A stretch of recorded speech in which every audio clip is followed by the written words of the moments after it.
Umalma ang maraming pasahero ng LRT-1 matapos aprobahan ng Department of Transportation ang petisyon ng Light Rail Manila Corporation na taasan ng pasahe simula Abril. Si Jason Rubrico sa report. Aprobado na ng Department of Transportation ang petisyon ng Light Rail Manila Corporation o LRMC ang taas pasahe sa LRT-1 simula Abril. Mula sa kasalukuyang boarding fee na 13 piso at 29 na sentimo, tataas ito ng halos 3 piso at magiging 16 na piso at 25 sentimo. Ang kada kilometrong singil naman ay tataas mula 1 piso at 21 sentimo patungong 1 piso at 47 sentimo. Ibig sabihin, aabot sa 52 piso ang bagong pamasahe mula Dr. Santos hanggang FPJ Station para sa mga gumagamit ng Stored Value Ticket o BIP card.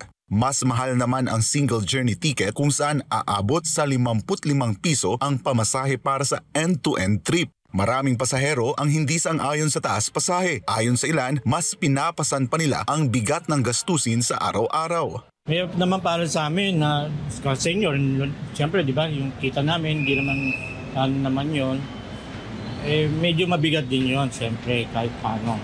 So hindi nga alam paano basehan din kung bakit tataas ng ganun.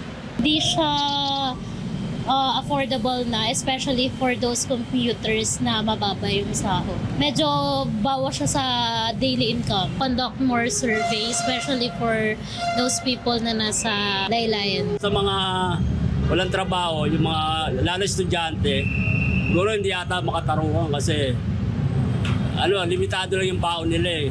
Bagamat naiintindihan ng ilan ang taas pasahe, hiling nila na mas pagandahin na lang ang serbisyo ng LRT-1 para sulit ang kanilang ibabayad. Depensa ng Light Rail Manila Corporation o LRMC, kailangang itaas ang pasahe upang mapanatili at mapabuti ang serbisyo ng LRT-1. Ayon kay LRMC President at CEO Enrico Benipayo, nangangailangan ng tuloy-tuloy na puhunan ang pampublikong transportasyon para sa maintenance at upgrades. Inihalimbawa niya ang mabansang Singapore at Japan na may world-class transport system kung saan regular na ina-adjust ang pamasahe para matiyak na mananatiling maayos, episyente at ligtas ang kanilang serbisyo.